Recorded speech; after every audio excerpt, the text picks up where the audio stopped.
I moved to Nicaragua for 3 months to learn how to surf. Like, no one really talks about Nicaragua, but I feel like Nicaragua has some of the most funnest and some of the best waves to surf in Central America. Remoteness to it, which is beautiful, so not a lot of people at the surf break, so you can really surf. Really authentic and genuine vibe to itself. I feel like it's definitely underrated and has a lot of hidden gems to explore. I explored 3 different surf spots: Playa Maderes, which is close to San Juan del Sur, also Popoyo, and El Transito, which is more north of Nicaragua. So if I could describe Nicaragua in 3 words, it would definitely be peaceful, soulful, and simple. I just found that Nicaragua had a lot of simplicity to it. Nicaragua offers something very beautiful that you have to go and experience for yourself. So the first spot where I visited was Playa Maderes, which is close to San Juan del Sur. It's 20 minutes drive, and I stayed really close to the beach break, so I always planned my surf spots and my accommodation really close so I can have easy access to surf, and it's just so much more convenient being close to the break. And I love being close to the water, whether that's to watch the sunrise, to watch the sunset, to go out to surf, and very just... Playa Maderes is intermediate to friendly surf spot.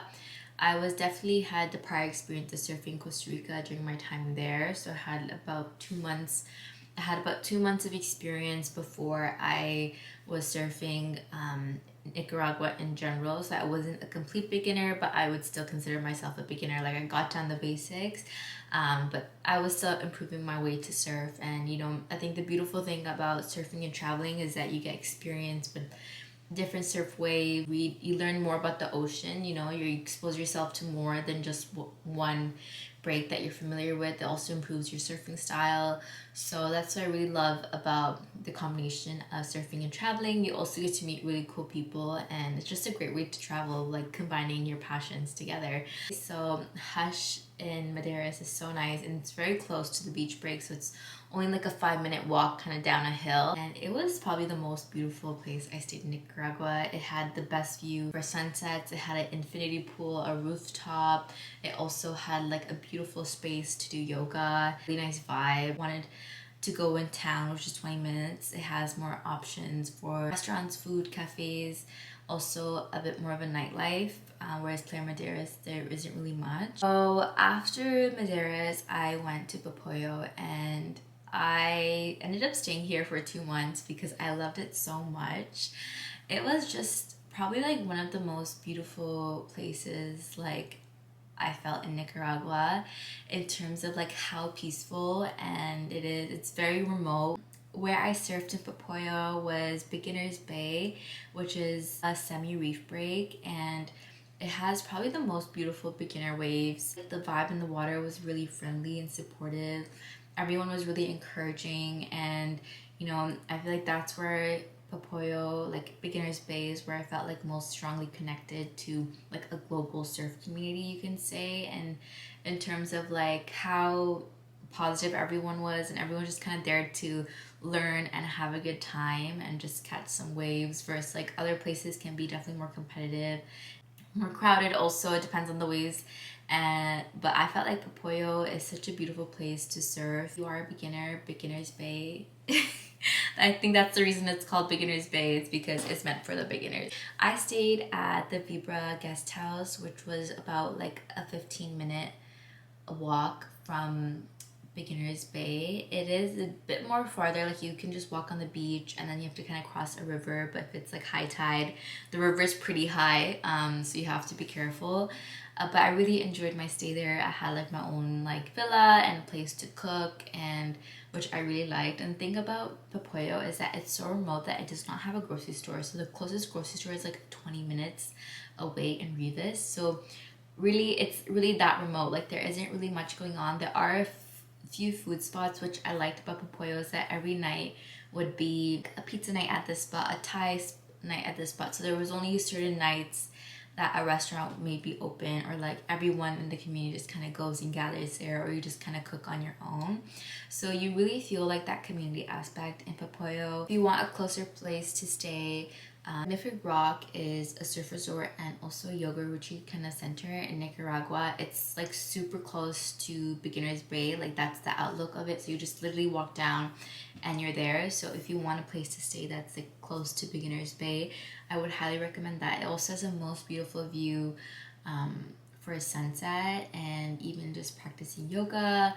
One thing is that there isn't really much to do besides like surf. Like surf twice a day, you can practice yoga, you cook, and like that's what I loved about it, is like the pace of life is just so slow. You like hang out on a hammock, you visit your friends, and literally like that's all there is to do. And I just love that. I felt like the pace, you know, there's a time and place for that type of pace of life, but I felt like Popoyo was one place where I really felt at peace. Like it was so slow, everyone's just so connected, and I really like that. And things definitely can be a bit spread apart, so I would highly recommend getting a motorbike or like a quad or a car if you wanted to explore more.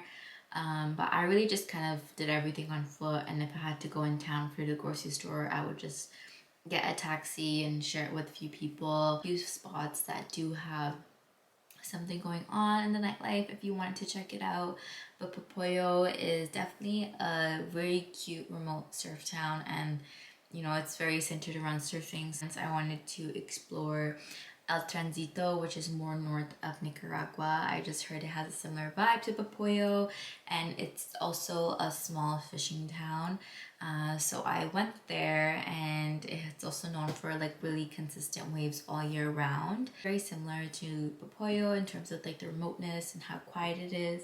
It had some very beautiful like sunsets, and it also kind of just reminded me of like a place where I felt like mermaids would be. I don't know why, I just felt like a really strong pull. Like it had all these rocks, and I just saw like the full moon there, and it just felt like such a place where the mermaids are. Like a main beach where people surf, and that's also a beach break. I found the waves there, it was a bit more advanced for me, I would say. I felt like compared to Beginner's Bay, it was definitely more friendly. El Transito still definitely has some good waves to surf if you are a bit more experienced or you're on the whitewash.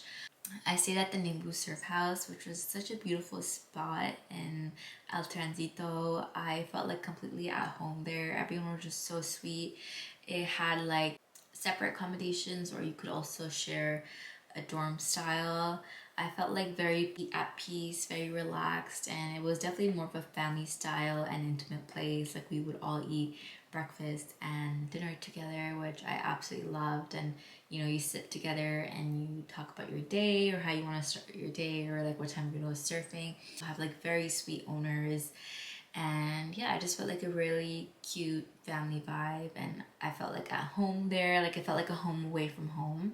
There isn't really much to do there. There's probably just like one cafe and one coffee shop, like El Oso and Surf Coffee. And the more north you go in Nicaragua, the more remote it gets. Surfing these remote spots is that you really get the waves to yourself. Like the more remote it is, the more opportunities you have to practice and to learn. So I would always prefer a more remote spot, and being like the only one or just a few in the ocean, not having to fight for waves.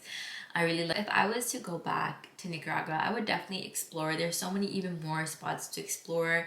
I love just exploring a country and seeing different surf spots than just staying in one spot. So if you're surfing the Pacific coast, like along the coastline, there's like multiple surf spots and so much you can explore. So I love the feeling of like, okay, there's more out there, more I want to see. I feel like the best way to discover a spot that you resonate is like exploring it for yourself, you know. It's like people could say this is the best spot to surf or most popular, but it's like very much about like your own experiences can be very unique no matter where you go. So it's always just best to see for yourself, and I felt like so it really just depends on the experience that you want. Like Playa Maderes might be a better option if you want more of a nightlife, if there's definitely more people also, whereas like Popoyo is more remote, and you know, there's still some going on, but it has like very fun surf waves for beginners, you know. And El Transito is also a very small fishing town, so it's really a remote experience, and Really, if you're just there to surf and have a good time, I feel like you can have a good time really no matter where you choose. That's why it's important to know what season to go so you have the best experience. So let's get into that. So for beginners, there is waves all year round. Like really when you start to surf, they put you on the whitewash, which is like, that's where you master your foundation and your basics of getting the experience of what it feels like to be on the board, experience paddling and also popping up. So no matter what time you go, you can always master that because there will always be whitewash. November to April is the dry season, so definitely a smaller waves, but that's also the best time to go for longboarders and beginners and even intermediate. March to November is when the larger waves come because that is Nicaragua's rainy season, which brings some change in weather and offshore wind and consistent waves with big swells. So if you are a more advanced surfer, that would be the time to go. But really, if you're a beginner, you can really go any time of the year. I think the price point of Nicaragua is also what makes the country attractive to learn how to surf. Affordable, and it was more accessible to learn how to surf. For example, a lesson in Costa Rica, a surf lesson, a group lesson could be around 60 to 80, and then even more than 80 if it is private. Whereas Nicaragua, you can find a lesson that's maybe just as good from a surf instructor that is from $20 to $40, whether that's like a group or you can even find a private. This price point really makes a significant difference in your trip and also your learning experience because your money just goes more farther and you're able to use that, you know, to get the most surf experience from professionals and most guidance you can. So I think that's one point that makes Nicaragua really attractive is the price point. Even the pricing of the stay and the food was definitely much more cheaper when coming from Costa Rica. For all my solo female travelers who want to travel Nicaragua, there are some things to always be cautious of, and you know, safety is something that could be relative. Statistically speaking, the crime rate in Nicaragua is high compared to other countries in Central America. It is definitely the least developed country.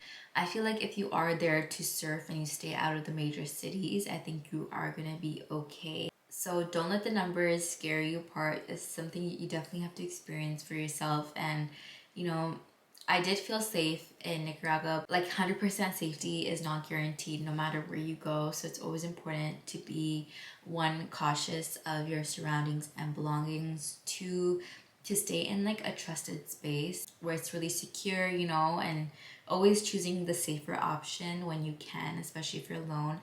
And three, learning basic Spanish is really important in Nicaragua, especially if you're traveling through buses and traveling between surf spots. I found that, you know, having the background in Spanish is really helpful in terms of navigating that and also just for your safety because you know what's going on. If you, those three things I feel like are the most important part of like solo film traveling is having fun. Personally love Nicaragua. Nicaragua is so beautiful and there's so many hidden gems to explore, kind of off the beaten path. And really, I find that in Nicaragua I really had no expectations of what to expect. Like in Costa Rica, that you hear that, or Mexico for example, it's like, oh my god, you just know some people who have been there and like there's already these like perceived like experiences that people have told you on what to expect. But really in Nicaragua I had none of that, so I came with like such an open mind, and I feel like that's why I really enjoyed myself because everything was so unexpected. Like, you know, when you see a picture on Instagram of a place, you're like, oh my god, this place is gonna be amazing, I'm gonna have so much fun.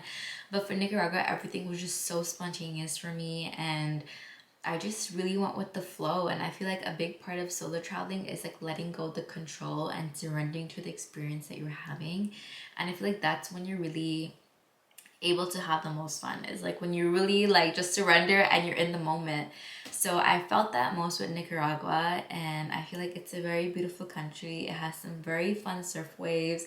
An unpopular opinion is like when you explore a place, it's not really about how it looks, but it really about how it makes you feel. Like, how does this place make you feel? Like, are you relaxed? Are you having fun? Like, sometimes you can be in the most beautiful place, but that doesn't necessarily guarantee the most beautiful experience. So it's really what you make of it, you know. I found that all the connections I made in Nicaragua were just really soulful in terms of people, and It's like people are extremely sweet, you know, there's like that warmth to the country.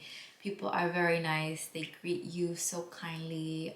The locals definitely do want to help, or like are curious to learn about you and your life, and they want to share that country with you and their experience. Nicaragua is definitely a place in Central America you have to check out. There's so many beautiful sunsets, good vibes, and fun waves that you need to surf. So I hope you book your next trip to Nicaragua. Peace.